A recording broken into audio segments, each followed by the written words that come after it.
Hello, everyone. I am Wendar, and I am here with This Week in News for the NFL Central Plus Discord server.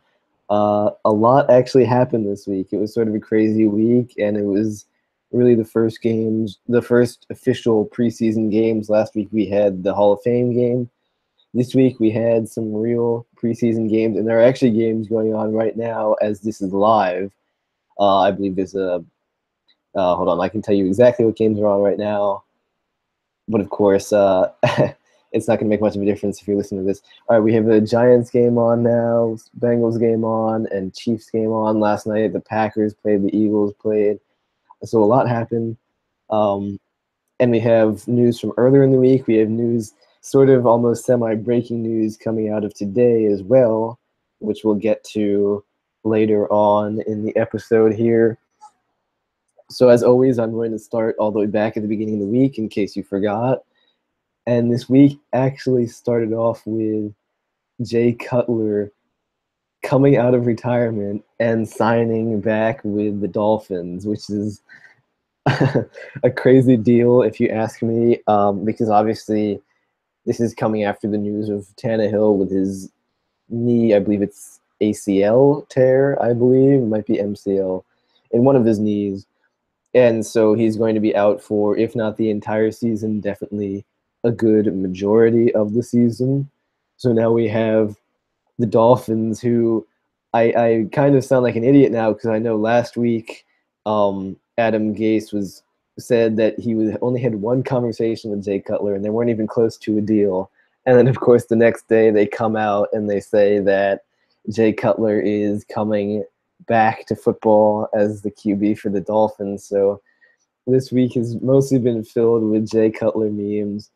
It'll be interesting to see what he can do. He put up some of his best numbers under Gase when he was in Chicago. So now that they're reunited, it'll be interesting to see if he can bring that over to Miami too. I'm a little bit skeptical of it, but we'll see.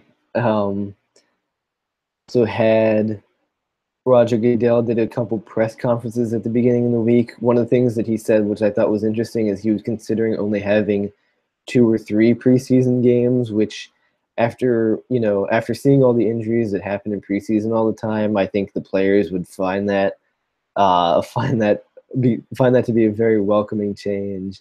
And I think the fans watch preseason. If you're a fan that watches preseason, 2 or 3 games really is enough to judge your team anyway. And if you're a fan that doesn't watch preseason, then of course it doesn't matter for you anyway. Let's see. We also have Vince Wilfork retiring from the NFL. That was an interesting move. I mean, I'm sure other people saw it coming, but I mean, that happened. We also saw that Latavius Murray, who is now on the Vikings, in case you missed that offseason move, said he was finally cleared to play earlier in the week after his injury. He said he is without any pain. That was his quote. But it was still interesting to see that Dalvin Cook is listed as the number 1 running back on the depth chart, or at least was at the beginning of the week. So we'll see if that stays going into the season or not. My guess is they're going to split the carries somehow going into the season. But, I could be wrong. Maybe it'll be Dalvin Cook all the way, and maybe it'll be Murray. Maybe he'll show some good signs in preseason. We'll see. I think the Vikings are playing. I guess they played last night, I think. I don't know. I was watching the Packers game last night. Oh, also we have, let's see, Anquan Boldin signing with the Bills. So there's some more Bills news that just happened today, so I'm gonna get to that. But now this is interesting because looking back on it, you could have predicted what happened today by looking at what the Bills were doing earlier in the week. So they signed veteran wide receiver Anquan Boldin to now play on the Bills. The Bengals, Marvin Lewis was taking a temporary leave of absence. I believe he was having some family issues.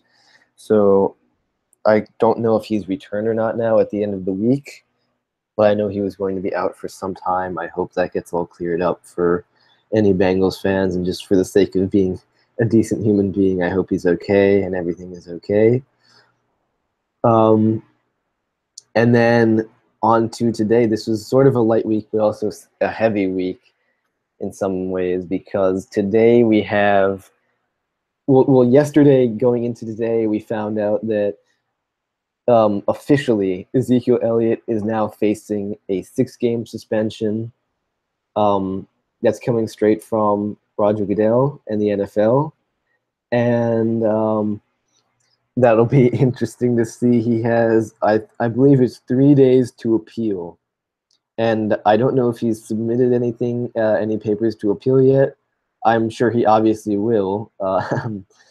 It's just a very, it's sort of a controversial case too, because some people are saying that, he did, in fact, get involved with domestic abuse, but others are saying he was cleared by the cops, so I mean, he shouldn't be getting a suspension now. Either way, the fact is that he's facing a 6-game suspension right now, and that is bad news for the Cowboys fans. I know Cowboys fans have been upset all day today, rightfully so, because he's a large part of their offense. And if this stands, this will definitely shake up their entire team for the first 6 weeks of the season, because even with that great O-line, McFadden and Alfred Morris, they're not going to be putting up the same numbers as Zeke. So, not good for the Cowboys, that's for sure. We also had some interesting news coming out of Buffalo as well. So earlier in the week, they signed Anquan Boldin to be a wide receiver. And now today, they traded Sammy Watkins to the Rams. And the full trade was, they sent Sammy Watkins and their 6th-round 2018 draft pick for cornerback EJ Gaines and the Rams' 2018 2nd-round pick. So some people are looking at this as they're just going into complete rebuild mode. They're trying to get whatever they can out of what they got and go into full rebuild mode. Giving away Sammy Watkins, I know he was asking for a big contract and everything, and eating up a lot of money, but still, giving him away is, that's a big chunk of their offense right there. And then we also have, I guess, pretty much as a replacement, we have wide receiver, former Philadelphia Eagles wide receiver Jordan Matthews was also traded to the Bills for, I believe, a couple or a draft pick of some sort, I think. I'm not entirely sure. But, Jordan Matthews is no Sammy Watkins, that's for sure. And that's basically the end of the Bills season already in my mind. So that was the news this week. I know it was a little bit light, but we also got some preseason games as well. So if you haven't been following that, go ahead and make sure and look at stats and the highlights from those games just to follow along. I was watching the Packers game myself, but I'm not going to bore you with my take of that, in case you're not a Packers fan. So make sure you go and look at what's been happening in the preseason, and also check in this time next week for another weekly update with your NFL news.